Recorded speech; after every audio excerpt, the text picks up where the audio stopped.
आज तक रेडियो सुनता है सारा जहां।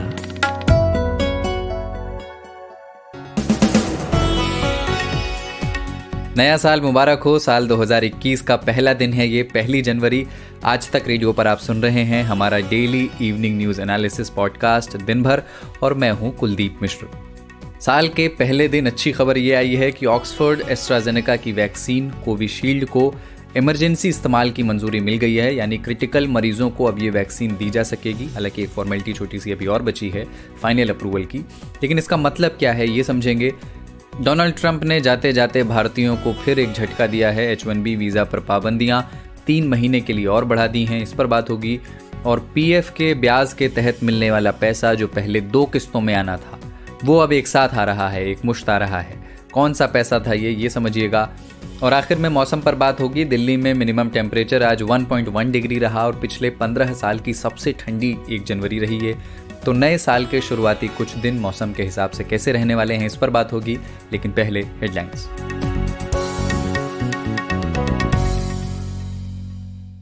सरकार के सूत्रों के मुताबिक सीरम इंस्टीट्यूट ऑफ इंडिया की कोविशील्ड वैक्सीन को मंजूरी मिल गई है। हालांकि अभी इस पर अंतिम फैसला DCGI यानी drugs controller general of India द्वारा लिया जाना बाकी है।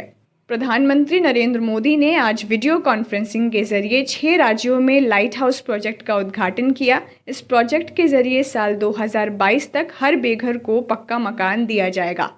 मध्य प्रदेश में भाजपा सरकार का कैबिनेट विस्तार 3 जनवरी को हो सकता है। मुख्यमंत्री शिवराज सिंह चौहान इसके लिए बीजेपी नेता ज्योतिरादित्य सिंधिया, प्रदेश बीजेपी अध्यक्ष से मुलाकात कर चुके हैं। फाइजर और बायोएनटेक की कोरोना वैक्सीन को WHO से मंजूरी मिलने के बाद अब दुनिया भर के देशों में फाइजर की वैक्सीन के इस्तेमाल का रास्ता खुल गया है। WHO ने गरीब देशों तक कोरोना वैक्सीन को जल्द से जल्द पहुंचाने के लिए इमरजेंसी यूज लिस्टिंग प्रोसेस को भी शुरू कर दिया है। अमेरिकी वित्त मंत्रालय की सालाना रिपोर्ट से यह बात सामने आई है कि अमेरिका ने साल 2019 में दुनिया के कई आतंकी संगठनों के करीब 6.3 करोड़ अमेरिकी डॉलर के फंड को ब्लॉक कर दिया था। इनमें पाकिस्तान के कई आतंकी संगठन शामिल थे। राष्ट्रपति डोनाल्ड ट्रंप ने अपने कार्यकाल के आखिरी दिनों में अमेरिका में रह रहे भारतीय कामगारों को झटका दिया है। ट्रंप ने ग्रीन कार्ड और वर्क वीज़ा पर पहले से जारी प्रतिबंधों को 31 मार्च तक के लिए बढ़ा दिया है। दिसंबर में GST कलेक्शन अब तक के सर्वोच्च स्तर 1.15 लाख करोड़ रुपए तक पहुंच गया है। दिसंबर 2019 की तुलना में दिसंबर 2020 के GST कलेक्शन में करीब 12% की बढ़त हुई है।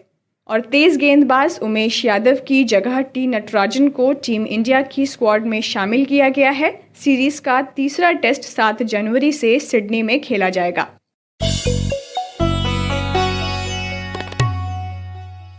आज तक रेडियो पर यह है डेली इवनिंग न्यूज़ पॉडकास्ट दिन भर, और मैं हूं कुलदीप मिश्र। तो लीजिए, 2021 आ गया और उसकी शुरुआत भी ठीक ठाक हो गई है। अब पहली बार भारत में किसी वैक्सीन के इस्तेमाल को मंजूरी मिलने की खबर आई है, लेकिन हौले हौले रे मना हौले हौले सब होए। फ़िलहाल सिर्फ इमरजेंसी यूज़ को मंजूरी दी गई है। अभी वैक्सीनेशन का कोई ड्राइव नहीं लगने वाला है। सिर्फ क्रिटिकल मरीज़ों को, उसका भी एक प्रोटोकॉल होगा, वो सामने आ जाएगा, उन्हीं को ये वैक्सीन दी जा सकेगी। वैक्सीन कौन सी है? वैक्सीन है ऑक्सफोर्ड एस्ट्राजेनेका वाली, जिसे भारत में serum institute of India Covishield के नाम से मैन्युफैक्चर कर रही है। आज एक्सपर्ट कमेटी की बैठक थी, इस पर फैसला होना था, और ख़बरें हैं कि सिर्फ इमरजेंसी में इस्तेमाल की मंजूरी पर फैसला हो गया है, ग्रीन सिग्नल मिल गया है। हालांकि अभी जब हम बात कर रहे हैं, शाम का समय है, तब तक DCGI यानी drug controller general of India को फाइनल अप्रूवल अभी देना है। उनके यहाँ फाइल गई हुई है। हालांकि इसको सिर्फ एक फॉर्मेलिटी माना जा रहा है। खबरें हैं कि नई वैक्सीन के रोल आउट में भी कुछ दिन लगेंगे। कुछ हेल्थ रिपोर्टर्स का कहना है कि जनवरी के दूसरे हफ्ते तक हो सकता है कि इमरजेंसी यूज़ भारत में शुरू हो जाए। इसे और समझने के लिए हमने बात की आज तक रेडियो के हेल्थ रिपोर्टर रिचिक मिश्रा से। रिचिक, एक औपचारिकता का इंतजार है, उसे पूरा होने में कितनी देर लगेगी? DCGI, ICMR और सब्जेक्ट एक्सपर्ट कमेटी ने रिव्यू कर लिया है, और आज तक.in और NSA.in को जो सोर्सेज से खबरें मिली है, उसके अकॉर्डिंग ये है कि 1 से 2 दिन हार्डली, इस 2 दिनों में जो है हम लोगों को वैक्सीन की अवेलेबिलिटी होने लगेगी। इसका मतलब ये नहीं होगा कि सभी लोगों को मिलेगी, बट जो फ्रंट लाइन वर्कर्स है उनके लिए वैक्सीन को वैक्सीन लगाने की जो प्रोसेस है वो स्टार्ट हो जाएगा। आपको ध्यान होगा कि अभी देश के कई हिस्सों में ड्राई रन चल रहा है और जो हमारे शहरों की प्रमुख हस्तियां होती हैं, जो बड़े लोग होते हैं, फ्रंटलाइन के वर्कर्स जो हैं, मेडिकल स्टाफ है, पुलिस है, उन लोगों को वैक्सीनेशन के प्रोसेस में शामिल किया गया है, वैक्सीन दी जा रही है। तो अगर DGCI इसको कल परसों में मोहर लगा देता है तो मान के चलिए कि ये बहुत अच्छी चीज होगी। और फाइजर की वैक्सीन, ऑक्सफोर्ड की वैक्सीन है, सारी वैक्सीन जो है वो देश में अवेलेबल होने लगेंगी, क्योंकि भारत के पास ही सबसे ज्यादा वैक्सीन प्रोडक्शन की क्षमता है। हमारे जो फार्मास्यूटिकल इंडस्ट्री है वो बहुत बड़ी इंडस्ट्री है, और सीरम इंस्टीट्यूट ऑफ इंडिया है, भारत बायोटेक है, इस तरह की कई कंपनियां हैं जो बड़े पैमाने पे वैक्सीन का निर्माण करती हैं, उनको बनाती हैं और पूरे दुनिया में बांटती हैं। तो जैसे ही DGCI की अनुमति आधिकारिक रूप से सामने आ जाएगी, मैं मान के चलता हूँ कि ये नया साल जो है ये खुशियों से भरा होगा और इस बीमारी से लड़ने के लिए बेहतरीन वैक्सीन अवेलेबल हो जाएंगी बाजार में। जी, ये वाली जो वैक्सीन है कोविशील्ड, इसके कितने डोसेज तैयार हैं? मतलब प्रोडक्शन के लेवल पर अभी क्या स्थिति? देखिए, कोविशील्ड जो है वो एक पूरा का पूरा प्रोजेक्ट है, वो कोई एक वैक्सीन जैसा नहीं है। उसमें कई वैक्सीन शामिल है, कई कंपनियां शामिल है। जैसे जैसे कंपनियां आती रहेंगी उनकी वैक्सीन को इसमें शामिल किया जाएगा। ये एक इंटरनेशनल प्रोजेक्ट है। कोविशील्ड में बहुत सी वैक्सीन शामिल हो रही है, और जहाँ तक अभी अपने देश की बात है तो आधिकारिक रूप से किसी फार्मास्यूटिकल एजेंसी ने ये नहीं बताया कि उनकी वैक्सीन के कितने डोजेस तैयार हैं, सिवाय सीरम इंस्टीट्यूट ऑफ इंडिया को। सीरम इंस्टीट्यूट ऑफ इंडिया ने कहा है कि शुरुआत में उनके पास 4 से 5 करोड़ डोजेज हैं, और साल के अंत तक वो 30 करोड़ डोजेज और बना लेंगे ताकि फ्रंटलाइन वर्कर्स को दिया जा सके। और ये वैक्सीनेशन प्रोसेस जो होगा स्टार्ट, ये चरणबद्ध तरीके से ही होगा। पहले फ्रंटलाइन वर्कर्स को ही दिया जाएगा। बॉर्डर लाइन पे जो आर्मी के लोग हैं वो हैं, डिफेंस के लोग हैं, पुलिस वाले हैं, मेडिकल स्टाफ हैं, डॉक्टर्स हैं, नर्सेज हैं, और वो लोग जो कोरोना मरीजों के साथ मतलब किसी तरह से काम कर रहे हैं उनको। तो ये वैक्सीन मिलेंगी। फिलहाल जो जानकारी है 4 से 5 करोड़ की है सीरम इंस्टीट्यूट ऑफ इंडिया के हवाले से, और साल के अंत तक वो 30 करोड़ बोल रहे हैं। लेकिन अभी ये सिर्फ एक कंपनी ने कहा है, हो सकता है कि इसके बाद कोई दूसरी फार्मास्यूटिकल बड़ी कंपनी जो है वो भारत की, वो आकर के ये कहे कि हमारे पास भी 5 से 10 करोड़ डोजेस तैयार हैं। तो इसलिए अगले सप्ताह भर में या 10 दिन में या इस महीने के अंत तक हमें सही अनुमान भी हो जाएगा कितनी डोजेस अवेलेबल हैं बाजार में और मिल सकती हैं लोगों को। और जैसे ही और कंपनियों को वैक्सीनेशन के लिए अनुमति मिलेगी, डोजेज और बाजार में अवेलेबल हो जाएंगे। ये थे आज तक रेडियो रिपोर्टर ऋचिक मिश्रा। आज तक रेडियो, आजतक.in/रेडियो, ये हमारा पता है। लेकिन हम आपके पसंदीदा ऑडियो प्लेटफॉर्म्स पर भी हैं। गूगल पॉडकास्ट, एप्पल पॉडकास्ट, जियो सावन जैसे ठिकानों पर भी आप हमें सुन सकते हैं। और अगर YouTube आपकी पसंदीदा जगह है तो वहां पर भी हमें सब्सक्राइब कीजिए। आज तक रेडियो, सुनता है सारा जहां। अमेरिका में कुछ ही दिन बचे हैं जब जो बाइडेन राष्ट्रपति पद संभाल लेंगे, है ना, सत्ता बदलने वाली है वहाँ। व्हाइट हाउस में डोनाल्ड ट्रंप के चंद दिन और बचे हैं, लेकिन जाते जाते अपने कार्यकाल के आखिरी दिनों में जो उन्हें करना है वो तो वो कर ही रहे हैं। अब उन्होंने ये किया है कि H1B वीज़ा समेत जो दूसरे वर्क वीज़ाज़ पर लगी पाबंदियां थीं उसको और 3 महीने के लिए एक्सटेंड कर दिया है। ऐसा इसलिए ताकि अमेरिकी कामगारों को नुकसान ना हो, लेकिन भारत की वर्कफोर्स को ज़रूर इसका नुकसान होगा। ट्रंप का कहना यह है, दलील ये है उनकी कि कोरोना का इलाज हो रहा है, उसकी वैक्सीन भी अब आ ही रही है, पर लेबर मार्केट पर इस महामारी का अभी भी गहरा असर है। इसीलिए अमेरिकन वर्कफोर्स को एक सेफ गार्ड की ज़रूरत है। अब जिन्हें अमेरिकी सरकार ने H1B वीज़ा जारी किया था, जिसमें भारतीय भी हैं, उन पर इसका क्या असर पड़ेगा, ये समझने के लिए मैंने बात की इंडिया टुडे मैगजीन के असिस्टेंट एडिटर मनीष दीक्षित से। देखिए, ये अभी जो प्रतिबंध बढ़ाया है, ये जो 31 दिसंबर तक था, 31 दिसंबर तक था, इसको मार्च के आखिरी तक बढ़ा दिया गया है। दरअसल ये प्रतिबंध पहले से लगा चल रहा है, जब से कोरोना का लॉकडाउन हुआ, कोरोना फैला और अमेरिका ने अपनी सीमाएं बंद की, तो उसी समय वीजा जो है फ्रीज कर दिए गए थे। मतलब फ्रेश वीजा किसी को नहीं दिया जा रहा था। उसमें H1B वीजा भी है। H1B वीजा दरअसल एक नॉन इमिग्रेंट US वीजा है, जो भारतीय कर्मचारियों के, सारे दुनिया भर के जितने भी देश हैं उनके कर्मचारी जो है इससे जाते हैं। भारत के लिए भी एक कोटा फिक्स है, शायद 65,000 या 80,000 है, और उसको बढ़ाने की बात चल रही थी, लेकिन 65,000 है लोगों को ये देते हैं। अभी भी भारत के लोगों की बहुत सारी, मतलब लाखों, करीब 2.5 लाख एप्लीकेशंस पड़ी हुई हैं अमेरिकी विदेश विभाग के पास कि ये वीजा क्लियर हो। अब इसमें ये वीजा, पहले तो आपको ये समझा दें कि ये वीजा होता क्या है। ये वर्क परमिट एक तरह का होता है जिसमें जो अमेरिका में जो कंपनी होती है वो स्पॉन्सर करती है इसको, मतलब आपका जॉब, एक तरह से आपको जॉब की गारंटी है, आपको वहां पर जॉब मिलेगा। तो वो कंपनी होती है तो वो आपको बुलाती है। इस वजह से ये वीजा इंडिया में बहुत डिमांड में है, क्योंकि यहाँ इंडिया की बहुत सारी आईटी कंपनी अमेरिका में फंक्शन कर रही हैं, और एक तरह से अपने यहाँ इंडिया में टेक इंडस्ट्री में जो भी माना जाता है कि H1B वीजा की लॉटरी निकल गई, तो वो समझिए कि यूएस जाने की लॉटरी निकल गई हो जाता है उस इंजीनियर का। तो इसलिए इंडिया में बहुत डिमांड में रहता है। लेकिन अब कोरोना की वजह से हालात अमेरिका में बहुत बदल गए हैं, वहां पर बेरोजगारी बहुत ज्यादा हो गई है। हालांकि इससे H1B पर असर नहीं पड़ता है, क्योंकि वाले जो वर्कर होते हैं वहां पर इसलिए बुलाती हैं कंपनियां क्योंकि ये सस्ते होते हैं। अमेरिका में वही काम कराने के लिए उनको दोगुना तिगुना पैसा देना पड़ता है, लेकिन इंडियन जो वर्कर होते हैं ये इनको सस्ते में मिल जाते हैं। अब आप एक तो इंडिया की कंपनी जो है TCS, इन्फोसिस, ये सब तो ले ही जाती हैं। इसके अलावा जो अमेरिकन कंपनी है एप्पल, गूगल, ये भी H1B से लेती हैं। तो सारा हल्ला जो मचता है वो मचता है जो इंडियन कंपनीज ले जाती हैं इंडियंस को। जो वहां की कंपनियां रिक्रूट करती हैं उन पे कोई हल्ला नहीं मचता, क्योंकि वो भी कंपनियां चाहती हैं कि वो सस्ते में कारोबार करें, सस्ते कर्मचारी उनको भी मिले, तो वो तो यहाँ से उठा लेती है, उसमें कोई दिक्कत नहीं होती। लेकिन जैसे ही ये इंडियन कंपनीज की बात आती है जो वहां पर वर्क कर रही है, वहां पे बहुत सारे काम करती हैं इंडियन कंपनीज, तो वो जब बुलाती हैं यहाँ से, तब वहां पे हंगामा मचने लगता है कि देखिए हमारे यहाँ की नौकरियां खाए जा रहे हैं भारतीय और विदेशी। तो इस वजह से ये अभी लगा हुआ है प्रतिबंध। तो मनीष, ये तो ट्रम्प का रुख है, 20 दिन में सरकार बदलने वाली है, वहाँ बाइडन आ जाएंगे। बाइडन का रुख क्या है H1B वीजा को लेकर?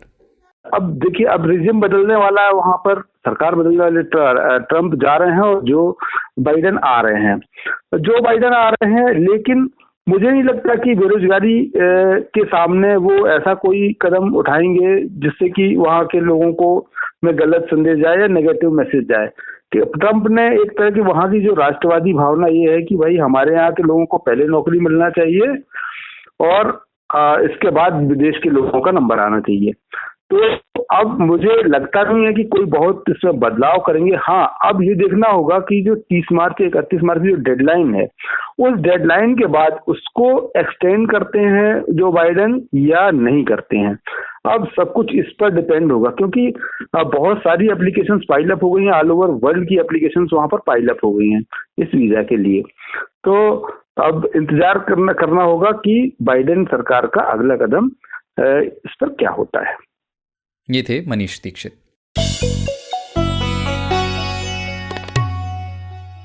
अगली खबर आपके काम की, आपके जेब को सीधे फ़ायदा पहुंचाने वाली। एम्प्लॉई प्रोविडेंट फंड का अकाउंट यानी अपना PF खाता अगर आपने नहीं देखा है तो चेक कर लीजिए। हो सकता है कि आजकल में कुछ ब्याज का पैसा वहां आया हो। तो PF का ब्याज तो आता ही है, इसमें नया क्या है? नया ये है कि वो पैसा जो 2 हिस्सों में आना था वो अब एक साथ आ रहा है। फाइनेंस मिनिस्ट्री के एक फैसले के बाद 8.5% का इंटरेस्ट एक मुश्त आना शुरू हो गया है, जो कि पहले नहीं आने वाला था। ज़्यादा जानकारी के लिए हमने बात की हमारे साथी बिजनेस एक्सपर्ट शुभम शंखधर से। शुभम, ये कब का पैसा था और कहाँ पेंच फंसा हुआ था इसमें? जी देखिए, ये EPF का पैसा था। इसको सरल भाषा में ऐसे समझिए, हमारी आपकी सैलरी से जो PF कटता है वही पैसा दरअसल EPF जो बॉडी है वो मैनेज करती है, उस पैसे को निवेश करती है और इसी पर जो मिलने वाला रिटर्न है वो कितना मिलेगा ये सरकार तय करती है।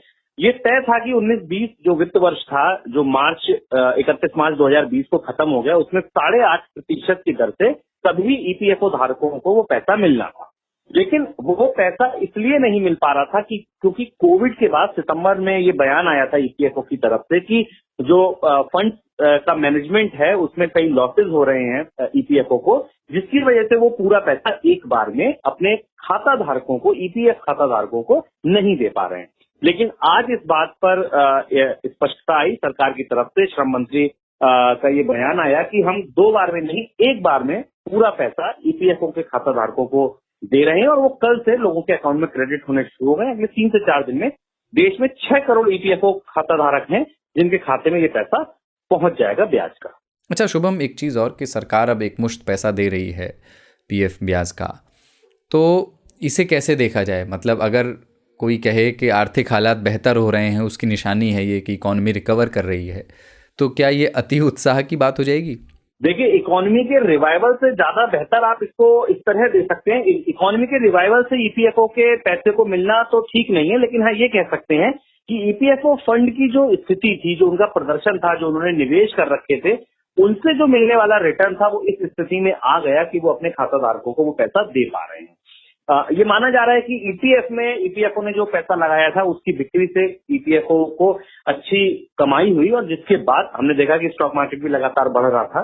तो उस कमाई की वजह से ही ये ईपीएफओ सबका एक मुश्त राशि दे पा रही है। इससे पहले ये एक चर्चा थी कि ये 2 बार में, एक बार में 8.15% और एक बार में 0.35%, 2 किस्तों में ये पैसा दिया जाएगा। अटकलें ऐसी भी थी कि ईपीएफओ ने जो निवेश किया था उससे उसको भारी भरकम नुकसान हो रहा था, जिसकी वजह से ये एक मुश्त सभी 6 करोड़ खाता धारकों को देना संभव नहीं था। हालांकि ये एक अच्छा संकेत है इस बात को लेकर कि अगर अब लोगों को एक मुश्त उनका इंटरेस्ट मिलेगा 19-20 के लिए, तो उनके लिए ये बिल्कुल एक अच्छी बात होगी कि उनके फंड का जो मैनेजमेंट है वो इस तरह हो रहा है कम से कम कि जो सरकार कमिट कर रही है वो पैसा उन्हें मिल पा रहा है। क्योंकि इसमें ये चीज बड़ी समझने की जरूरत है, ये आपका अपना पैसा है, आपने अपनी सैलरी में से कटवाया है, आपके एम्प्लॉयर ने वो पैसा सरकार को दिया है कि ठीक है आप हमारे पैसे को लीजिए और आप अपने हिसाब से रखिए। सरकार ये आपको कमिट कर रही है कि आपको 8.5% ब्याज हम इस पैसे पर देंगे। अगर उसके बाद वो पैसा नहीं मिल पा रहा है, अगर उसके बाद वो पैसा मिलने में डिले हो रहा है, तो ये एक अच्छा संकेत किसी भी स्थिति से नहीं है, चाहे वो खाता धारक की स्थिति से देखिए या एक भरोसे की जो ट्रस्ट की बात है उस पर भी कहीं ना कहीं चोट पहुंचती है। लेकिन अब एक मुश्त राशि मिल रही है तो निश्चित तौर पर ये एक बड़ा अच्छा संकेत है, कम से कम पीएफओ फंड बॉडी के आर्थिक सेहत को लेकर। ये थे शुभम शंखधर। और आखिर में बात मौसम की, क्योंकि आज नए साल की सुबह जब दिल्ली वाले बिस्तर से उठे तब मौसम का पारा ढूंढे नहीं मिल रहा था, गिरकर 1.1 डिग्री सेल्सियस पर पहुंच गया था। 53 साल में ये सेकेंड लोएस्ट टेम्परेचर के तौर पर रिकॉर्ड दर्ज किया गया है 1 जनवरी के हिसाब से। पिछले 15 साल की सबसे ठंडी 1 जनवरी थी ये। घर से बाहर लोग निकले तो विजिबिलिटी भी ज़ीरो थी। पहली ही तारीख में ये सवाल खड़ा हो गया कि आगे चलकर दिल्ली और नॉर्थ इंडिया में मौसम का रुख क्या होगा, एक ही कंबल ठीक है या 2-4 रज़ाइयों की ज़रूरत पड़ेगी, कैसी सर्दियां एक्सपेक्ट करें नए साल में आने वाले दिनों में, क्योंकि बारिश के भी आसार बताए जा रहे हैं। यही सब जानने के लिए हमने बात की मौसम विभाग के साइंटिस्ट कुलदीप श्रीवास्तव से। देखिए, जो अभी हमारे पास टेम्परेचर रिकॉर्ड किया गया है आज वो 1.1 डिग्री सेंटीग्रेड सफदरजंग ऑब्जर्वेटरी में रिकॉर्ड किया गया है। और इससे पहले का जो लोएस्ट था वो हमारे पास 2006 में 8 जनवरी को 0.2 डिग्री सेंटीग्रेड रिकॉर्ड किया गया था। और 1960 अगर 9 से डेटा को हम देखते हैं, एनालिसिस करते हैं, तो उसके अनुसार ये पिछले 53 सालों में second lowest temperature Delhi NCR में रिकॉर्ड किया गया है जनवरी के महीने में। और जहां तक की फोरकास्ट की बात है तो अभी एक अगला वेस्टर्न डिस्टर्बेंस हमारे पास कल से दिल्ली एनसीआर को और नॉर्थ वेस्ट इंडिया को इफेक्ट करेगा, जिसके चलते आज रात से ही बादल वगैरह हमारे पास दिल्ली एनसीआर में आ जाएंगे और कल दोपहर या रात में हल्की फुल्की बूंदाबांदी और लाइट रेन हो सकती है। जो मेन बारिश हमारे पास होने के चांसेस हैं वो 4 और 5 तारीख में होगी। और 4 तारीख में दिल्ली एनसीआर में थोड़ी तेज हवाएं भी चलेंगी और हेल स्टॉर्म भी होगा। हालांकि 3 में भी थोड़ी तेज हवाएं चल सकती हैं। और ये जो वेस्टर्न डिस्टर्बेंस है ये काफी एक्टिव है, इससे आपके पास पहाड़ों में बर्फबारी भी होगी और अच्छी मॉडरेट कैटेगरी की एटलीस्ट रेनफॉल होगी। और मैदानी इलाकों में आपके पास कई जगहों पर 4 और 5 तारीख को ओलावृष्टि होने की भी संभावना है। अच्छा कुलदीप जी, कल भी फॉग था और विजिबिलिटी ज़ीरो थी। 10-15 दिन जो आने वाले हैं दिल्ली और दिल्ली के आसपास के इलाकों में, एनसीआर में, किस तरह का मौसम एक्सपेक्ट कर सकते हैं?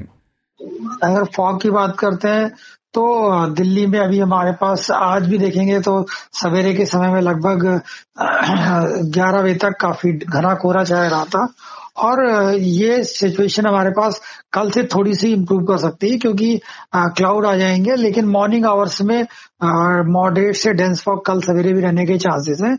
और उसके बाद जब चूंकि बारिश होने वाली है लगभग 6 तारीख तक, तो इतना फॉग की इंटेंसिटी नहीं रहेगी। लेकिन जब ये वेस्टर्न डिस्टर्बेंस 6 और 7 तारीख में निकल जाएगा, उसके बाद जो है ना फिर से हमारे पास 8 और 9 तारीख में कह सकते हैं कि जो मॉर्निंग होगी उस समय मॉडरेट और डेंस फॉग हो सकता है। ये थे मौसम विभाग के साइंटिस्ट कुलदीप श्रीवास्तव। तो नए साल के पहले दिन भर में इतना ही। इसके प्रोड्यूसर थे प्रतीक वाघमारे और साउंड मिक्सिंग थी कपिल देव सिंह की। नए साल में आप पहले से भी ज़्यादा इन्फॉर्म्ड रहें, एंटरटेनमेंट के लिए भी वक्त निकाल पाएँ, और थोड़ी बहुत चिंताएं तो जीवन में रहती ही हैं, लेकिन इस दौरान मानसिक बल बना रहे, ऐसी कामना हम 2021 के लिए करते हैं। मुबारक हो आपको ये नया साल, और उम्मीद करते हैं कि ये वाला पिछले से बेहतर होगा। कुलदीप मिश्र के साथ थे आप। नमस्कार।